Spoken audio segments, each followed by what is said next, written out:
Hi hello வணக்கம் and welcome back everyone. So இப்போ இந்த சூழ்நிலையில் உங்களுக்கு எல்லாருக்கும் தெரியும், பஹல்காமில் ஒரு கொடூரமான டெரரிஸ்ட் அட்டாக் நடந்துச்சு. அதில் கிட்டத்தட்ட 25-26 பேருக்கு மேலேயே இறந்து போயிட்டாங்க அப்படின்னு சொல்லிட்டு, அடுத்து இந்தியா என்ன ஸ்டெப் எடுத்து வைக்க போகுது அப்படிங்கிறத பற்றி தான் இந்த வீடியோவில் ஃபுல்லாக தெளிவாக பார்க்க போகிறோம். இந்த பஹல்காம் அட்டாக் பற்றி. ஸோ எல்லாருக்கும் வணக்கம், நான் உங்கள் வெங்கட்வின் அண்ட் திஸ் மை சேனல். யாரும் சப்ஸ்கிரைப் பண்ண முடியுங்கன்னா மறக்காமல் சப்ஸ்கிரைப் பண்ணிக்கோங்க. பெல் பட்டன் நமக்கு ஆள் கொடுத்துருங்க. அப்போ தான் நான் போகிற வீடியோ எல்லாமே நோட்டிஃபிகேஷன் உங்களுக்கு வந்து சேரும். அண்ட் இந்த வீடியோ ஃபுல்லாக பார்த்து பிடிச்சிருந்தா லைக் போட்டு உங்கள் ஃப்ரெண்ட்ஸுக்கு மறக்காமல் ஷேர் பண்ணிடுங்க. அவங்களும் இந்த அட்டாக் பற்றி தெரிஞ்சுக்கிட்டும். ஸோ நான் லேட்டாக வந்தாலும் லேட்டஸ்ட் அப்டேட்ஸோட வந்திருக்கேன். ஸோ இப்போ வாங்க வீடியோக்குள்ளே போகலாம்.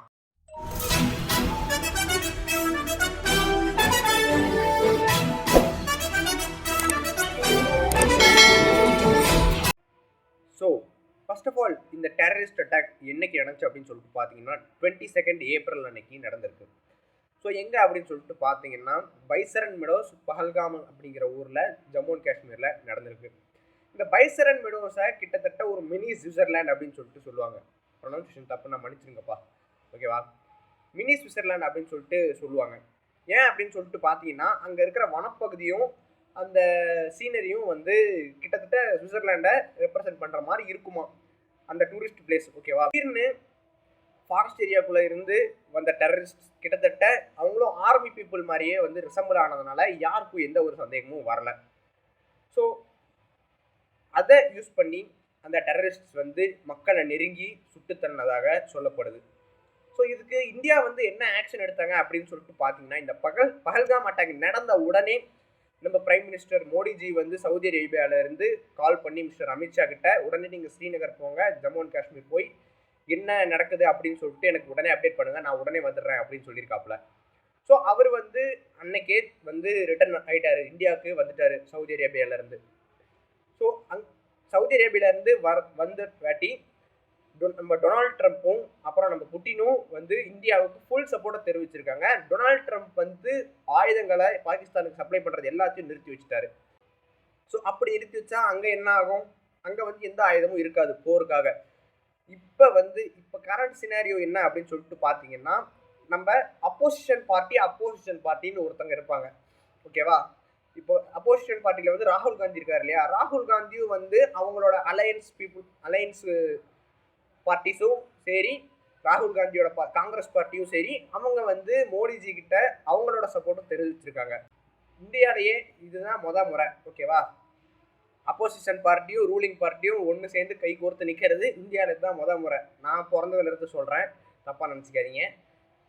ஸோ இப்படி ஒரு மிராக்கிள்ஸ் நடந்துட்டு இருக்கிற நேரத்தில் நம்ம ஒரு அரக்கனான ஐஎன்எஸ் விக்ராந்தை வந்து அரபிக் கடலில் வந்து இறக்கி விட்டுருக்காங்க.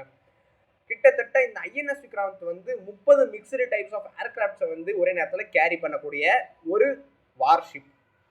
ஸோ இதை பார்த்து பாகிஸ்தானியன்ஸ் வந்து ரொம்பவே பயந்துட்டு இருக்காங்க.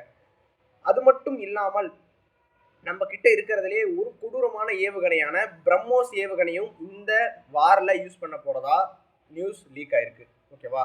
பிரம்மோஸ் ஏவுகணை வந்து இந்தியா அண்ட் ரஷ்யாவோட கொலாபரேஷனில் கண்டுபிடிச்ச ஒரு மிசைல். ஸோ இப்போ வந்து பாகிஸ்தானில் இருக்கிற நிலைமை என்ன அப்படின்னு சொல்லிட்டு பார்த்தீங்கன்னா, நம்ம இந்தியாவிலேருந்து பிரைம் மினிஸ்டர் வந்து இண்டஸ் வாட்டர் ட்ரீட்டியை வந்து கேன்சல் பண்ணிட்டாரு, ஓகேவா? இண்டஸ் வாட்டர் ட்ரீட்டியை கேன்சல் பண்ண உடனே என்ன ஆகும் அப்படின்னு சொல்லிட்டு பார்த்தீங்கன்னா, பாகிஸ்தானுக்கு வாட்டர் சப்ளை வந்து நிறுத்திடுவாங்க. நம்ம இந்தியாவிலேருந்து இண்டஸ் ரிவர்லேருந்து போகிற வாட்டர் பூரா நின்றோம். அங்கே வந்து வாட்டர் ஷார்ட்டேஜ் ஏற்படும். இதுக்கு மேலே நாங்கள் உங்களுக்கு தண்ணி தரமாட்டோம் அப்படின்னு சொல்லிட்டாங்க. இந்தியா அண்டு பாகிஸ்தான் பார்டரை வந்து க்ளோஸ் பண்ணிட்டாங்க, ஓகேவா? பதிலுக்கு பாகிஸ்தான் என்ன பண்ணாங்க அப்படின்னு சொல்லிட்டு பார்த்தீங்கன்னா, சிம்லா அக்ரிமெண்ட்டை வந்து கேன்சல் பண்ணிட்டாங்க. அது மட்டும் இல்லாமல் எந்த ஒரு இந்தியாவிலேருந்து கிளம்புற ஃப்ளைட்ஸும் பாகிஸ்தானோட ஏர்வேல வந்து பாஸ் ஆகக்கூடாது, போகக்கூடாது அப்படின்னு சொல்லிட்டாங்க. இதனால் வந்து கிட்டத்தட்ட நிறைய ஃப்ளைட்ஸுக்கு ரொம்ப டைம் எடுக்குது, சுற்றிட்டு தான் போயாகணும். பாகிஸ்தானுக்கு மேலே பறக்கக்கூடாது இல்லையா? அதனால ரொம்பவே லேட் ஆகும்.